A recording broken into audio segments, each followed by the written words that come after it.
Hola, muy buenas tardes. Hoy contamos para la conferencia de esta tarde con don Víctor Stoiquita, que es catedrático de Historia del Arte Moderno y Contemporáneo en la Universidad de Friburgo, en Suiza, desde el año 1991.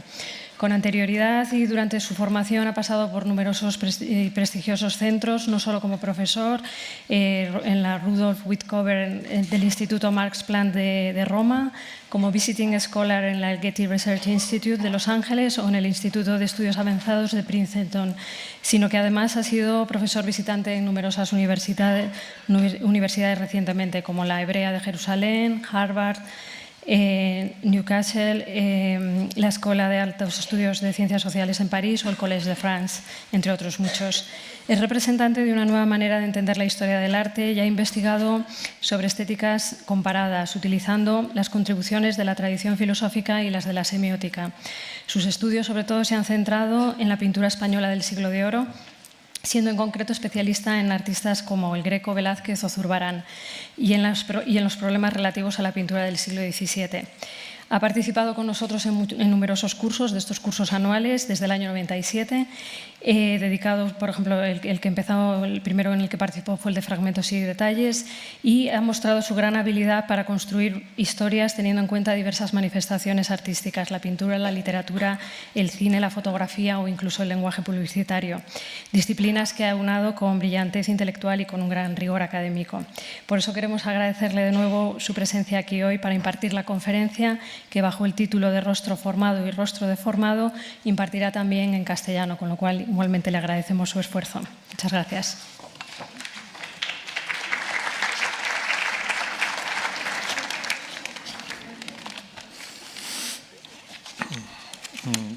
Muchas gracias, Inés. Muchas gracias a los amigos del Museo del Prado que me han invitado una vez más. Gracias también a mi mujer, Ana María, que ha traducido mi texto. El español es suyo, el acento es mío. Bueno.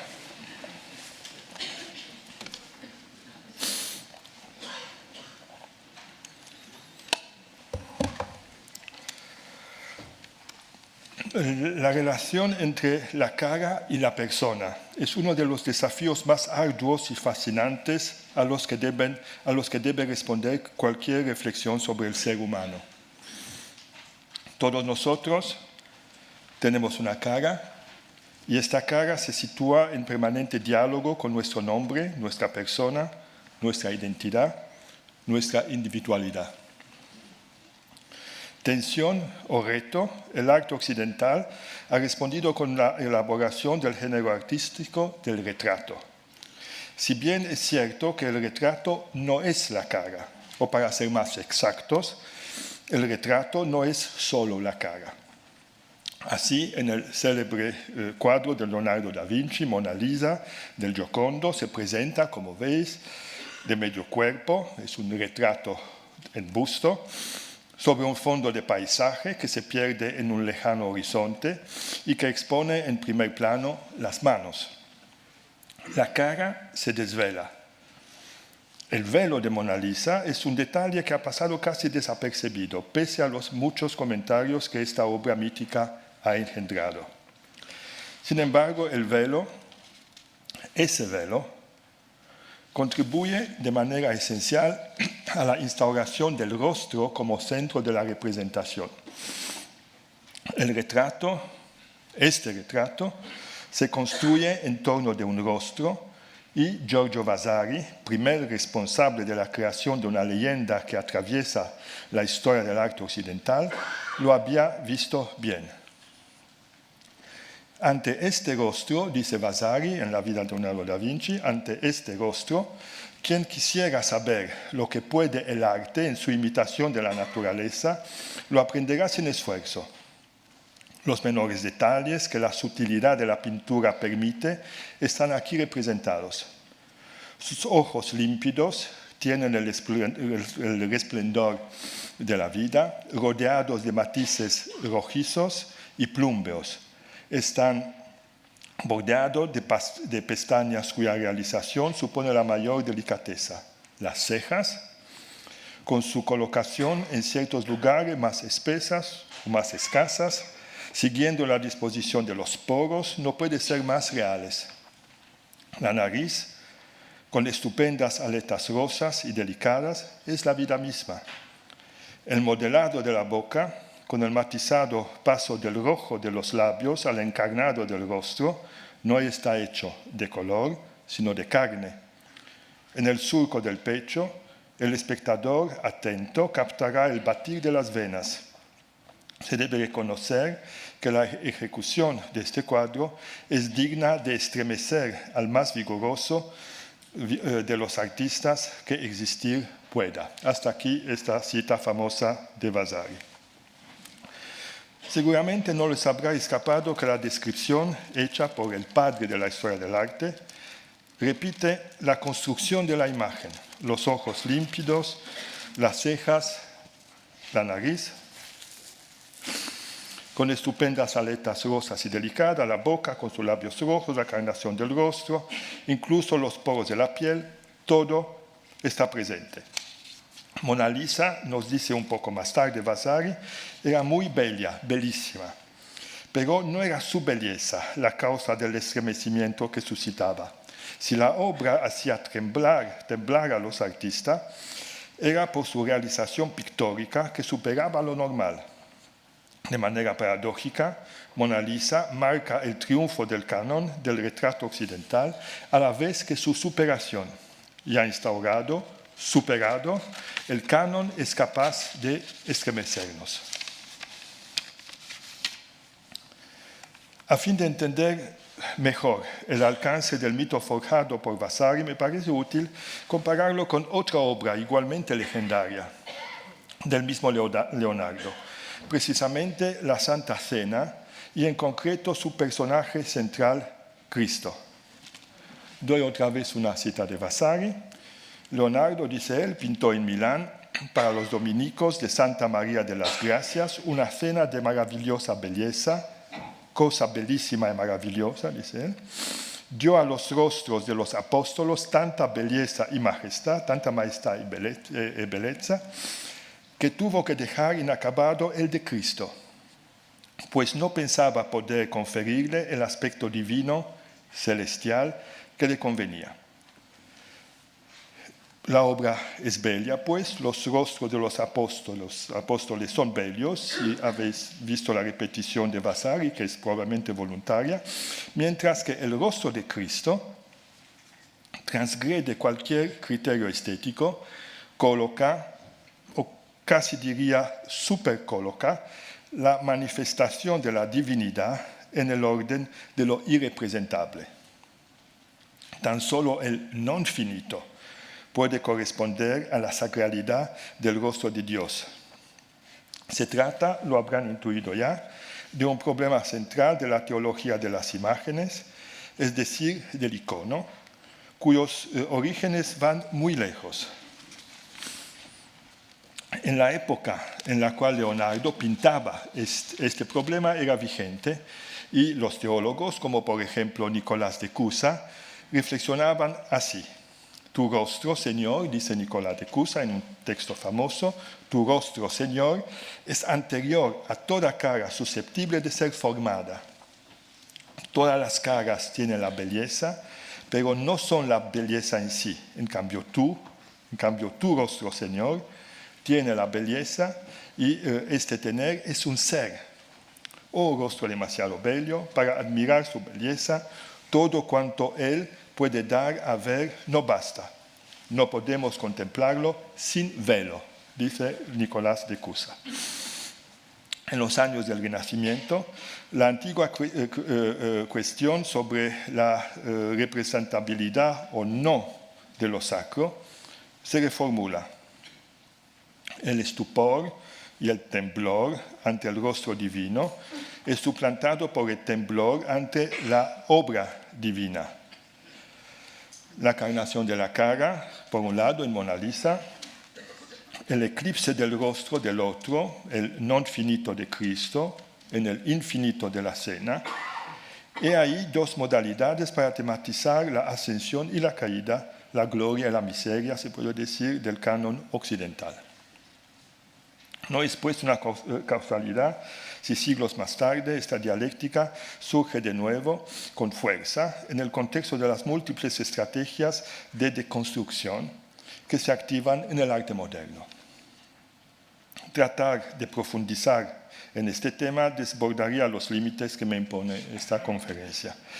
En cambio, es posible sondear unos momentos la manera en la cual el binomio encarnación-destrucción, presente en la Edad Clásica, se aborda ahora en los tiempos de la duda que son los nuestros.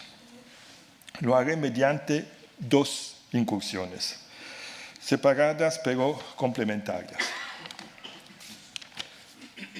En la primera incursión indagaré sobre el principio de icono, subyacente en el relato vasariano sobre la Santa Cena, lo hemos visto, que curiosamente se lleva al paroxismo en las modernas vanguardias. He aquí un ejemplo revelador. El artista ruso Vladimir von Jawlensky nació en 1864 en Torschok, provincia de Tver, y a su muerte en Wiesbaden, Alemania, dejó más de 2.000 lienzos, de los cuales más de 1.500 abordan el tema del rostro. Los intérpretes, entre ellos que ha destacado recientemente Isaac Goldberg, han insistido en la persistencia de estructuras icónicas como base de su obra, pero el análisis en paralelo de dos de sus cuadros, el primero es obra de Maturès, 1917, la segunda de Senectú es del 37. Este análisis en paralelo deja apenas entrever la relación que las une y las fluctuaciones del principio icónico presente en su base. Todo ello empieza a desvelarse tras una puesta en serie de sus obras. Operación que ya en sí misma es una interpretación que invita a una inmersión profunda en su hermenéutica, lo que intentaré de hacer aquí. Una inmersión capaz de desenmarañar el enredado ovillo de repetición y diferencia en la historia de las grandes formas. En sus memorias, el artista Jawlensky nos facilita la vida. Durante varios años, escribe él, pinté variaciones sobre el tema del rostro. Sentía la necesidad de hallar una forma para el rostro, pues había descubierto que la gran pintura no era posible sin la existencia de un sentimiento religioso. Hasta aquí la cita de las memorias. La forma del rostro, que enlaza la gran pintura y el sentimiento religioso, se concreta naturalmente en el icono. En consecuencia, debemos analizar en la obra de Jawlensky el equilibrio entre estos términos, aunque la presencia a veces encriptada de sus fuentes de inspiración será permanente. La extracción, el origen del artista no es menos importante, pues sus experiencias se encadenan y encajan unas con otras y al fin todo bascula. Entre 1917 y 1937 asistimos a la desaparición del rostro, que corre paralela a la apoteosis de su forma. En filigrana se entrevé el principio del icono, sometido a un complicado trabajo que debemos descifrar.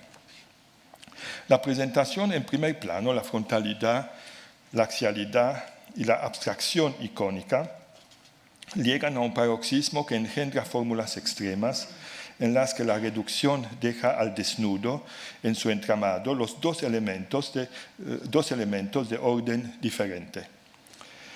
La estructura cruciforme de la representación y las huellas del pincel que las engendra.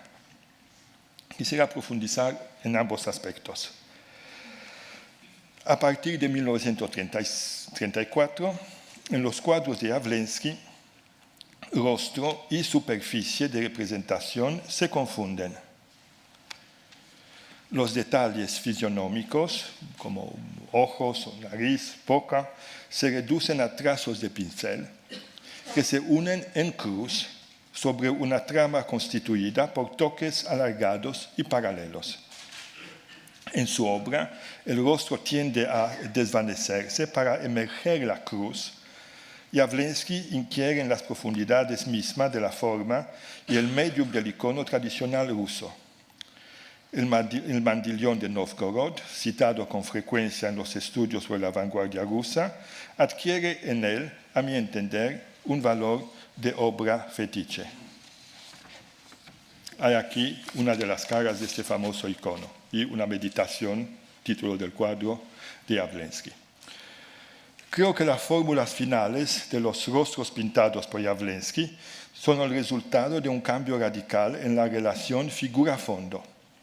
En otras palabras, si en el icono el rostro de Cristo se proyecta en los travesaños de la cruz, en las últimas obras, las de Jawlensky, estos se sumergen en el rostro. Pero esto no es todo. El mandillón de Novgorod es una obra complicada que se manifiesta de entrada como una imagen doble construida en sistema recto-verso. El reverso del icono, lo vemos a la derecha, propone un conjunto de signos y figuras que se organizan en torno a la cruz. Cristo se hace presente solo indirectamente mediante las insignias de la pasión, honoradas por los ángeles. En el reverso del icono remite pues simbólicamente al relato de la pasión, mientras en el recto hace emerger de la historia el rostro de Cristo. El detalle más significativo del posible diálogo que Jawlensky establece con la tradición es el que revela la complejidad de su trabajo, que supera el simple proceso de abstracción, para sumergirse en una operación de condensación capaz de hacer dialogar el rostro con su historia.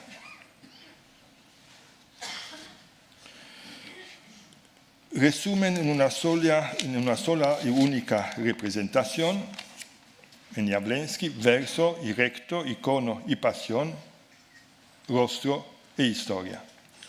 Esta operación de condensación se hace eco de un diálogo que no es del todo inédito en la historia del arte pictórico occidental, pese a la original solución del artista ruso.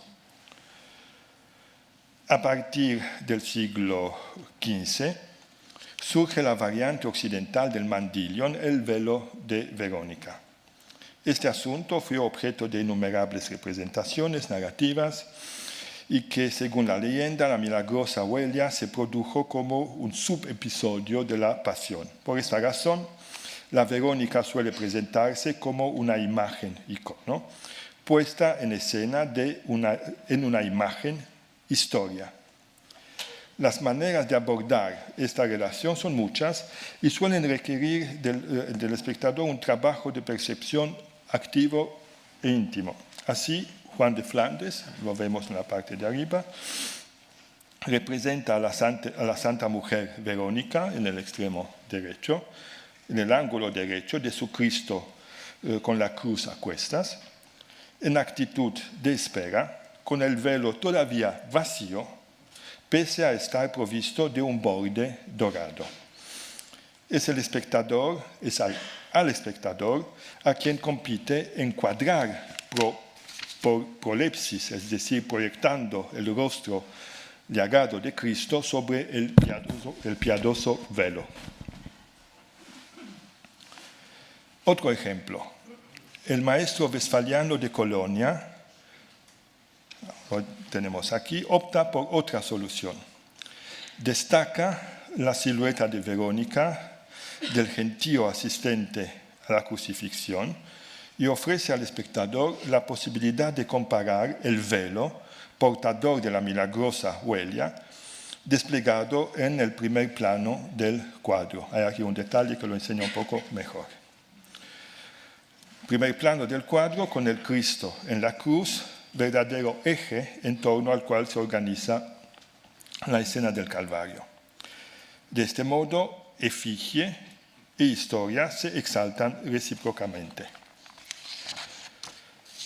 Al final de este camino, y de manera totalmente personal, Jawlensky realiza sus últimas obras como grandes arpegios, en cada uno de ellos, con la puesta al desnudo de las huellas del pincel, el icono se superpone a la historia y la historia al icono. En su carta testamento de 1938 a su amigo Willibald Verdacke, el pintor desvela algo importante sobre el escenario de producción que llevó a tales realizaciones. Y doy una cita bastante larga, pero importante, de esta carta testamento. He pintado rostros durante muchos años, dice él. Me sentaba en mi taller y pintaba. Ya no necesitaba que la naturaleza me inspirase. Me bastaba ir a lo más profundo de mí mismo, rezar y preparar mi alma a un estado de conciencia religiosa. He pintado muchos rostros. Lo hay también de dimensiones reducidas. Son casi perfectos desde el punto de vista técnico y se desprende de ellos una gran espiritualidad. Así transcurrieron muchos años, trabajando mucho. Me puse enfermo, pero aún así podía continuar pintando, pese a que mis manos iban anquilosándose más y más. No podía tener el pincel con una sola mano y las dos me eran necesarias. Sufría enormemente.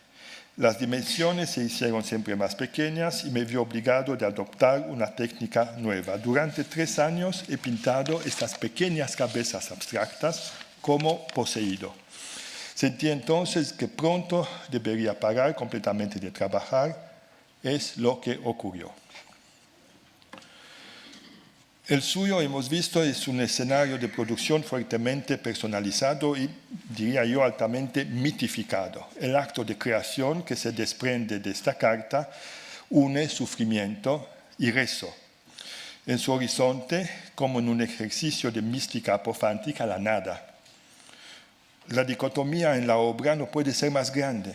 Por un lado, tenemos el testimonio de una acción pictórica dolorosa, realizada con las manos juntas, fusionando con la plegaria, mientras que el resultado final, es decir, estos rostros cruz reiterados una y otra vez, se revela en los trazos de una manualidad exacerbada, como una inmensa y repetitiva firma.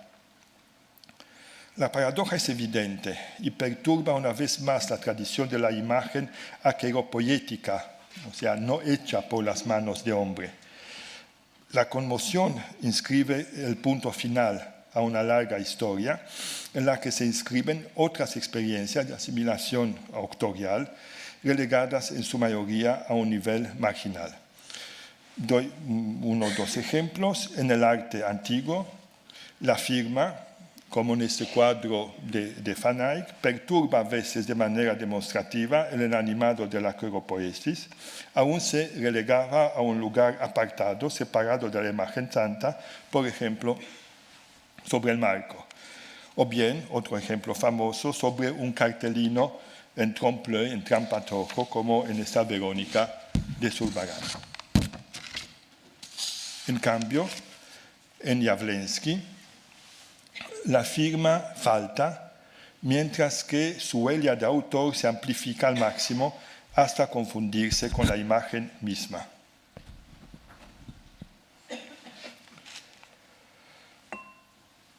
La reflexión y la práctica icónica del pintor ruso no es, se sabe, única.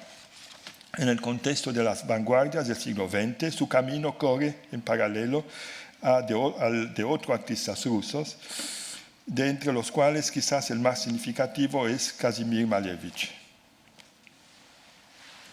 El número de estudios dedicados al revival del icono en el arte moderno ruso, en Malevich en particular, es tan importante que insistir en ello puede parecer un abuso.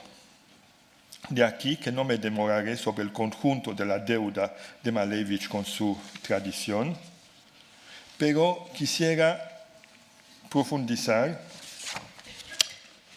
En un punto, la relación del artista suprematista con el problema del rostro. Se trata de un aspecto del arte de Malevich cuya eclosión se produce hacia el final de su vida, es decir, a finales de los años 20 y principios de los 30 del siglo pasado. El vínculo con la tradición está ahí y evidencia una subversión frente a los principios impuestos por la cultura del proletariado, el dicho proletkult, al contribuir a la exaltación de la figura del trabajador. Los campesinos y las campesinas, pintadas por Malevich, encierran un valor de iconos, magnificando de una manera trágica un egoísmo anónimo, supremo, le hace suprematista, en la paradójica relación entre presencia y ausencia que instauran estas cabezas sin rasgos. Las raíces y razones de esta andadura se hunden en los años anteriores a la Gran Guerra y a la Revolución Rusa, los mismos años que asistieron a la cristalización constructivista, suprematista de la visión de Malevich. El retrato perfeccionado de Iván Vasilievich Klyunov, lo vemos aquí, es una obra inaugural y contemporánea a las experiencias que llevarán pronto al pintar el famoso cuadrado negro. A la vez que entabla un diálogo con las novedades de importación, tales como los Picassos de la colección Morozov. Vemos aquí a la derecha el famoso retrato de Ambroise Vollard de Moscú, cuyo impacto sobre el público y los artistas rusos fue considerable. 3 lustros más tarde, Malevich lo recordará, pero reprimiendo, ahogando, expulsando lo que se podría llamar el efecto Picasso en el nombre del efecto icono. Fuerza es de constatar la complejidad de este golpe de timón a la emergencia de un nuevo acercamiento de Malevich a la antigua imagen del culto. Se trata ahora de construcciones realizadas mediante grandes superficies cromáticas que hacen emerger la axialidad, la frontalidad y el carácter impersonal, le hace transpersonal, de los rostros icono. Una forma cruciforme, hecha también de grandes superficies de color, amarra esta cabeza a un fondo de paisaje rural, proyectándose más lejos aún sobre un cielo abstracto. Frente a los antiguos dispositivos icónicos, nos hallamos una vez más ante una operación de condensación. Simplificadas al máximo, la cara y la cruz forman sistema. El corpus de las últimas obras de Malevich se ve ritmado por soluciones complementarias aportadas al problema del rostro. 2 de ellas me parecen particularmente significativas. La primera muestra la ausencia de cualquier trazo fisionómico y el triunfo del blanco.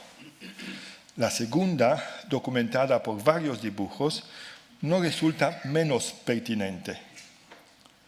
Esta es una solución estrechamente relacionada con la caída o la pérdida de los rasgos fisionómicos, con la única diferencia que produce un verdadero eclipse.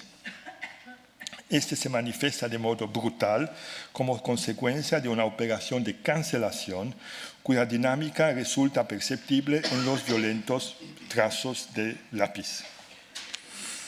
A la violencia de esta cancelación gráfica se hace eco en algunos dibujos de la última época la aparición de signos redentores. En estos ejemplos, todos simples esbozos, la cruz invade la cara y la sustituye. Resumiendo, la incidencia del principio icono sobre el arte pictórico moderno plantea la sacralidad del rostro.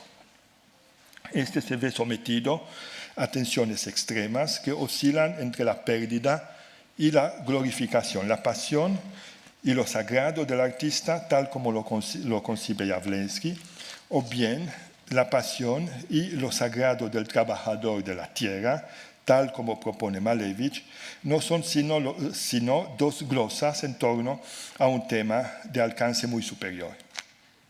Se trata de la relación entre el rostro y la historia. Se trata de la relación de la historia con el rostro.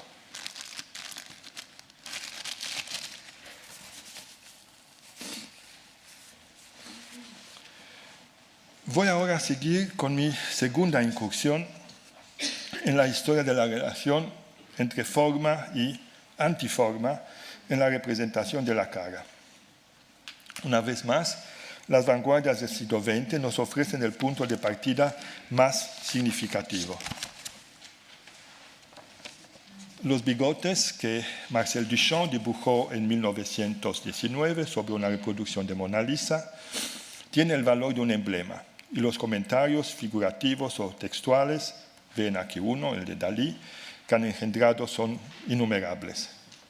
Se trata de un gesto iconoclasta destinado a poner en entredicho una de las obras fetiche del canon pictórico occidental. Al mismo tiempo, se trata de la desacralización de un rostro al que, desde su origen, el primer historiador de arte, lo hemos visto, Giorgio Vasari, dedicó un verdadero himno. El contexto y la fortuna de esta operación son inmensas. Aquí unos ejemplos, Picasso, Francis Bacon, Arnulf Reiner, trabajando sobre Simone Martini, o más recientemente Orlan. Pues la fortuna, los comentarios son inmensos y se refieren a una muy compleja ofensiva de deconstrucción de la que sería difícil presentar aquí una última síntesis. Por esta razón, prefiero centrar mi atención sobre un aspecto preciso de la expresión postmoderna que tiene el mérito de reunir y exhibir todo un abanico de significaciones con la ayuda de un medium artístico todavía joven, puro deudor de la misma andadura iconoclasta. Se trata de la videoinstalación realizada por una mujer artista, la suiza Pipilotti Rist. Y doy aquí un minuto y medio de esta instalación para poder luego comentarla.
Esta instalación se presentó por primera vez en el Times Square de Nueva York en la primavera de 2000 sobre una pantalla gigante. El tipo de pantalla de gran talla y en alta definición, puesto a disposición por la firma japonesa Panasonic Corporation, ofrecía la ventaja de presentar la imagen con un fuerte contraste, una gran luminosidad, lo que permitía una óptima percepción a gran distancia, ya fuera esta nocturna o diurna. Secuencias vídeos de 1 minuto se difundieron cada hora durante un mes. De modo que durante un mes los apresurados pasantes de Nueva York se veían intimidados a ralentizar sus pasos para interrogarse sobre lo que le ocurría a esta mujer, prisionera de una caja de cristal que quería, o eso parecía, abandonar. Vemos la performance. La dramaturgia de la instalación es simple en apariencia y compleja en esencia. Una mujer frota su cara contra un cristal. Así deposita finas capas de maquillaje, lápiz de labios, saliva y quizás lágrimas sobre una superficie difícil de definir. Es una ventana, una pantalla, el objetivo de la cámara o todo a la vez. La pregunta es más bien retórica, pues esta superficie contra la cual la mujer se proyecta, se bate, afana, esta superficie que la mujer aprieta, empuja y rechaza, es efectivamente la interfaz de la representación. De esta representación, la mujer quiere evadirse, pero al parecer no puede. Forzando sus límites, busca extraerse, pero sin éxito. Forzando sus límites, intenta expresarse, pero es en vano. Todos sus esfuerzos aplastan sus rasgos, engendrando una cara deformada y grotesca. Algunas marcas de maquillaje, de rojo intenso, de saliva y de lágrimas, dejan entender que la verdadera expresión es imposible y que la superficie de la representación, aunque transparente, es inquebrantable, resistente, invencible, infranqueable.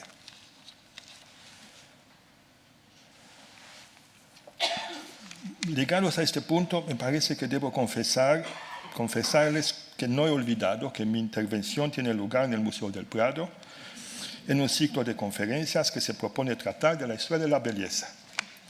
Quizás dirán ustedes, no tiene sentido enfrentarse a este tipo de experiencia límite en el marco de esta historia. Sin embargo, pienso que este lugar es un lugar antinómico, discordante y disonante. Agudizando nuestra mirada, advertiremos hasta qué punto este choque frontal no es también la continuación de la puesta en entredicho de toda una tradición.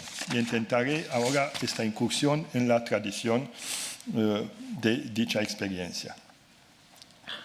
De entrada se mantiene el diálogo metafórico con la antigua teoría de la expresión de las pasiones.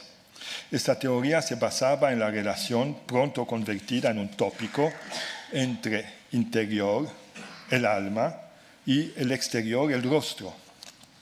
Así, Charles Lebrun, por citar un ejemplo célebre, para Charles Lebrun, la frayeur, el espanto, pasión del alma,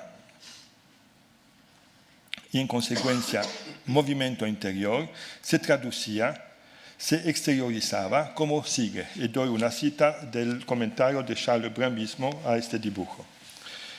El entrecejo muy elevado en el medio y los músculos que sirven al movimiento de estas partes muy marcados, hinchados y apretados uno contra el otro, bajando sobre la nariz que debe parecer retirada en lo alto y las aletas de la nariz lo mismo. Los ojos deben parecer enteramente abiertos, el párpado de arriba escondido bajo el entrecejo, el blanco del ojo debe estar rodeado de rojo, la pupila debe parecer como extraviada, situada más abajo del ojo que del lado de alto. El párpado de abajo debe parecer hinchado y lívido, los músculos de la nariz y las manos así hinchadas, los músculos de las mejillas extremadamente pronunciados y formados en punta de cada lado de las aletas de la nariz, la boca estará muy abierta y las comisuras muy visibles, los cabellos erizados, el color de la cara pálido y lívido. Este texto subraya con fuerza concordancias y discordancias. La descripción literaria y el grabado que la acompaña ilustra un código de expresión. La instalación vídeo figura su mecánica, lo que asusta la videasta y le deforma los rasgos, es la violenta puesta en primer plano del choque de dos superficies de proyección. Una es la cara, extensión sensible que revela, según la tradición psicológica, la intimidad de los movimientos internos. El otro, la pantalla cristal, es decir, el medium mismo de la representación. En este choque, la cara se aplasta, desnuda de su propia fuerza de expresión, mientras que el medium proclama su presencia fuerte e inquebrantable. En el arte clásico estuvo también tentado por este género de experiencias, pero sin llegar jamás a resultados equivalentes. Así, en el célebre autorretrato de Parmigianino, el espejo convexo se confunde con el propio cuadro, una semisfera de la misma talla que el espejo, la describía Vasari, tuerce el espacio, acordándole a la mano desmesurada del primer plano el valor de verdadero emblema del hacer ingenioso. Esta mano deformada, la mano que diseñaba, dice Vasari, en la que Vasari tenía la impresión de distinguir o vislumbrar o más de intuir un movimiento formativo autogenerador, sería así la marca de la autopoiesis, es decir, de la propia creación, y la señal del contacto entre la virtualidad de la representación y su concreta realización. De toda esa dramaturgia, la cara sale casi indemne. De ahí la posibilidad del biógrafo, el mismo Vasari, de añadir al final de su alabanza la observación según la que, de una cita, Francesco era muy bello y tenía un aire y un rostro tan gracioso que parecía más un ángel que un hombre.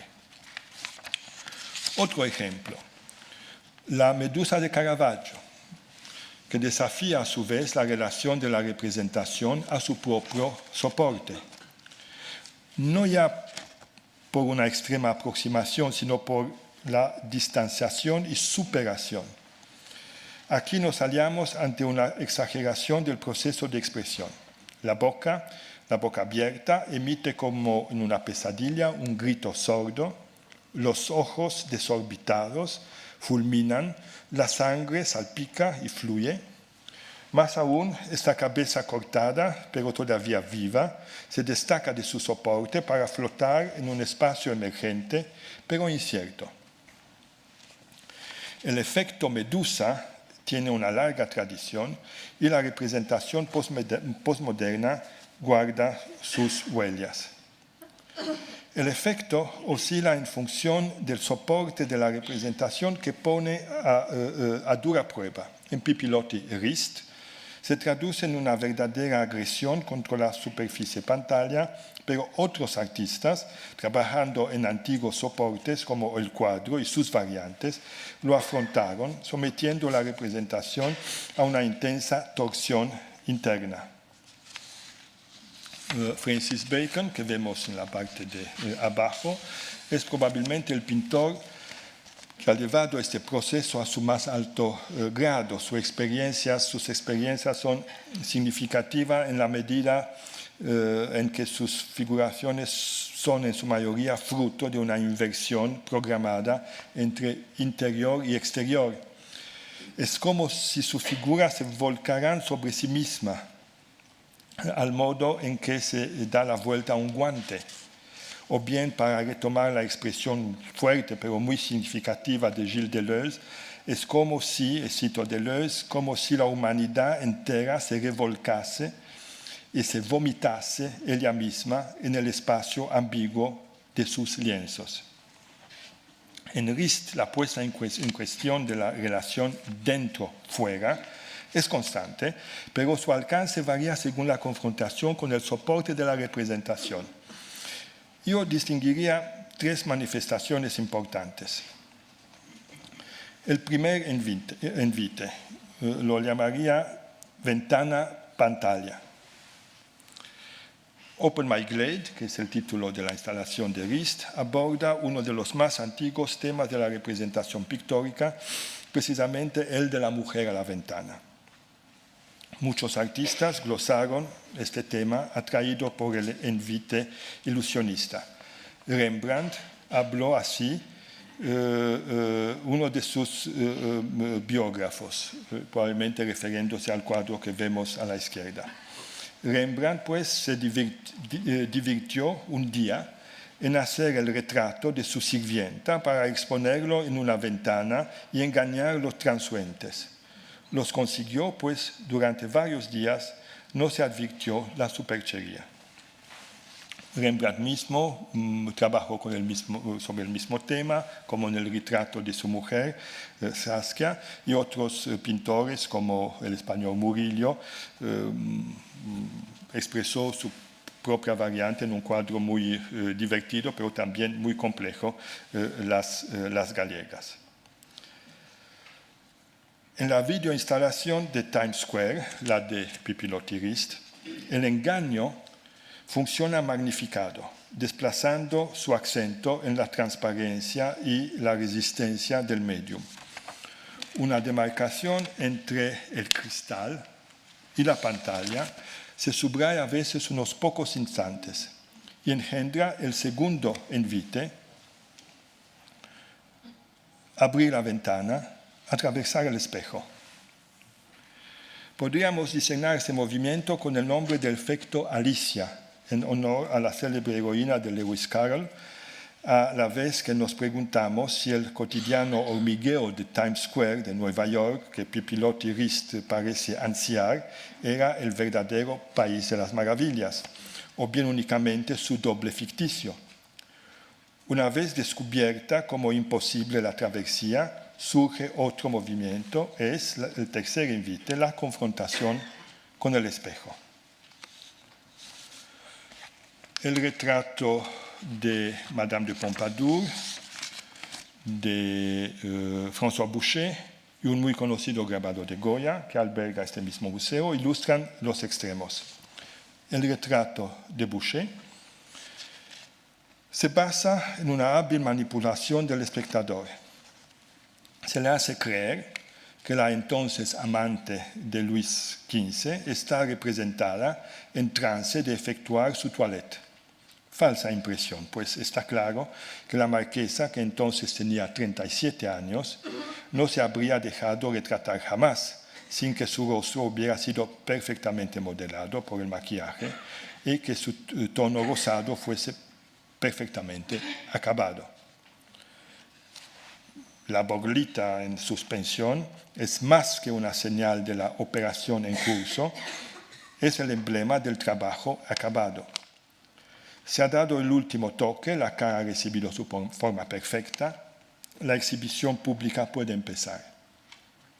El espejo, útil esencial en esta operación de reconstrucción, se ha vuelto obsoleto, aunque está aún presente en su tocador, a la derecha, pero un poco al margen, porque otro objeto de reflejo más importante y poderoso ha tomado su lugar, es la mirada del rey, o para ser más exacto, la mirada de la entera corte, de la que el rey, que está presente en abim sobre el brazalete de la querida en el centro, es el centro. El juego de reflejos hace del ojo del espectador un reflector y del cuadro oval un espejo. Goya, por su parte, es más cruel. El cara a cara con el espejo es un espectáculo, el rostro de la vieja coqueta y su reflejo son reversibles, la mirada del público sin piedad. La construcción de apariencias se vuelve risible, la lucha por parecer eternamente joven está perdida. El arte postmoderno interroga el rostro en el marco de un relato que une desafío y derrota. La instalación de Pipilotti-Rist es una de las manifestaciones más clamorosas por la doble toma de conciencia, la del rostro y la de su representación. Toma partido por el feminismo, quizás, pero su cara contorsionada, aplastada y pintarajeada clama y reclama su liberación. La confrontación con el límite de la representación es una señal de alarma que nos invita a no cerrar los ojos. Muchas gracias.